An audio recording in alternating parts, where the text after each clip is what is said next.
Hey everyone, this is Evan Frazier from the TechWise Financial Planning Podcast. Glad to have you all here today. Today we're going to be talking about 6 big mistakes that people make when it comes to retirement planning. Every day, retirees are making big mistakes that are impacting their retirement. Sadly, most people don't even realize that they're even making these mistakes.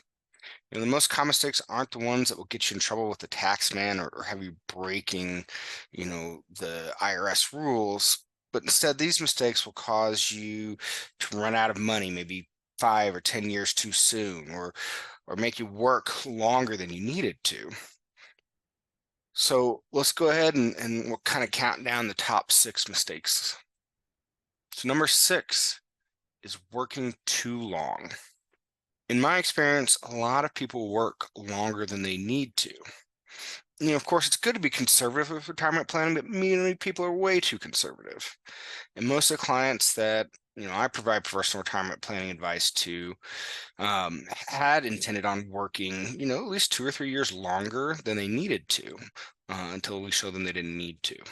Now, I want to make sure people understand, for those of you that like working and are worried about what they will do when they retire, we're not talking about this. We're talking about giving you really the freedom to decide, do I want to keep working at this same job? Do I want to spend my time volunteering?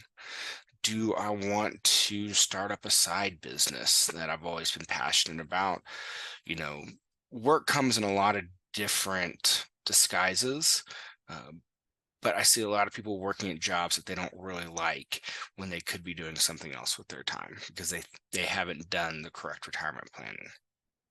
So what I'd always recommend is just doing the analysis. Let's actually see and talk about what it's going to take for you to hit the retirement goals that you have. The numbers don't lie. So reach out, set some time with me, and I'm happy to walk you through a cash flow analysis and really tell you, hey, what do you really need to retire on, and can you hit it? Mistake number 5, not optimizing your Social Security strategy.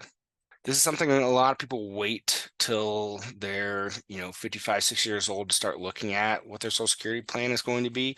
That's a big mistake because while you may not be able to make a lot of choices at an early age about Social Security, the other choices you make are going to have an impact on Social Security. Things like how you're going to get taxed on Social Security, how long you're going to keep working to draw. Is your pension going to affect Social Security? Those are all things that need to be at least planned for at an earlier age, so that way you're not locked into a path at a later age, and by then it's too late to change that path. Mistake number 4 is not taking into account inflation. Each year, the cost of living increases as a result of inflation. Warren Buffett had a famous quote saying, whether you have 5% a year inflation or a 5% tax, there is no difference. Your money is taken and you have less of it either way. Now, the issue that we've seen is, for a long time, from the early 2000s to right up until 2020, inflation had been fairly low. And we hadn't seen the after effects of, the trillions of dollars of printing. But as another famous quote goes, when the tide goes out, we'll get to see who's swimming naked. And so what we're starting to see now that all of those trillions of dollars have had time to circulate through the economy, we're now starting to see the impacts of that inflation. And having had it so low for so long means to get back to its average, it's going to have to be above average for a long period of time. One of the kind of sneaky tricks that a lot of people don't talk about and that the government doesn't want you to know is that, a combination of both rising taxes and rising inflation are kind of creating a perfect storm to wreck a lot of people's portfolios. Unfortunately, many advisors aren't correctly taking into the impact of rising taxes. They'll talk about rising inflation and things like that, but I don't believe a lot of them are looking at the twin threats and how those are going to compound when you have both. Mistake number 3, taking on too much investment risk. Now, this is one of the things that we talk about with a lot of our clients is just taking on more risk doesn't guarantee returns. I saw this a lot when I worked at Schwab with a lot of independent investors, who were doing it themselves. Is in the good years, they'd take these massive risks, and because everything was going up, they couldn't miss. But what happens is that you continue on taking on that extra risk, but if you aren't earning enough to offset that, then what happens is when the market does eventually correct, and it always corrects, it has to, that's a normal part of the market, what happens is those people end up getting cut off at the legs. I'll give you a really good example for 2008, right? So 2004 to 2007, you'd have been invested in emerging markets, right? And over that time, you would have doubled your money over 3.5 years or so.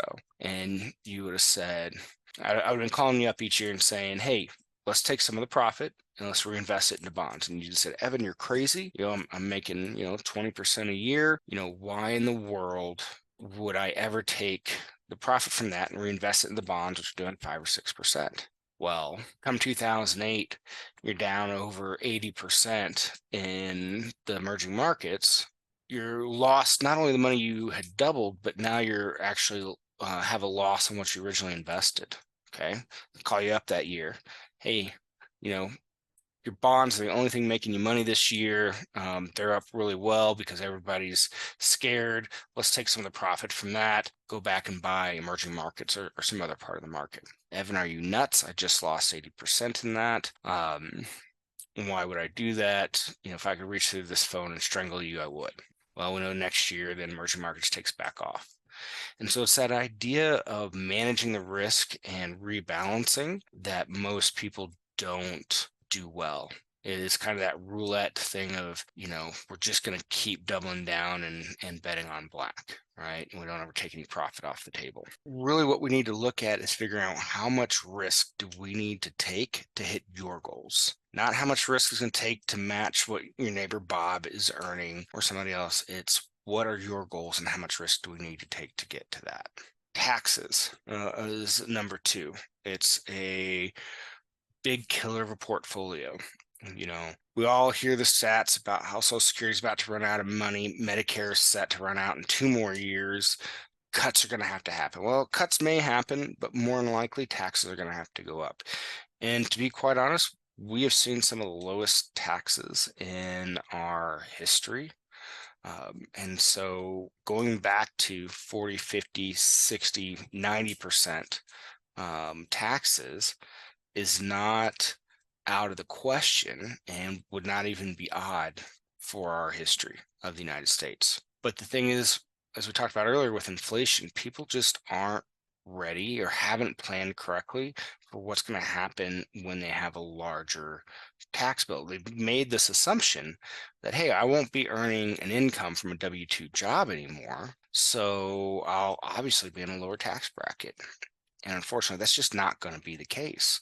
And so again, if you're 35, 40 years old and you realize, hey, my taxes are going up, and not planning for that is going to cost you hundreds of thousands, if not millions of dollars over your lifetime. And it's going to make it so that you are going to have to work longer. Lastly, biggest mistake I see is people just not having a plan at all. They think, hey, I'm doing the match, I'm putting that on my 401k, and I'm getting out of debt, and that's good enough. And to be quite honest, that's just not. Ben Franklin is saying, failing to plan is planning to fail. And there's a lot more that goes into this than just, hey, am I maxing out my 401k? Am I making an IRA contribution? Things like that. And that's where, I hear a lot of clients say, boy, I wish I had met you 20 years ago or 30 years ago, right? I wish I had gotten help back then because those were small changes and didn't hurt very much. And now, 60, 70 years old, those changes cost a lot more to implement. And so a lot of people who don't think that they need an advisor and don't need a plan for till they're older, it's just going to cost them more down the road. Thanks for listening in. I'd love to hear any of your feedback on these 6 big mistakes. If you are making one or more of these mistakes, then don't hesitate to reach out to us at TechWise Financial and set a time, and we'll walk you through and get your plan back on track.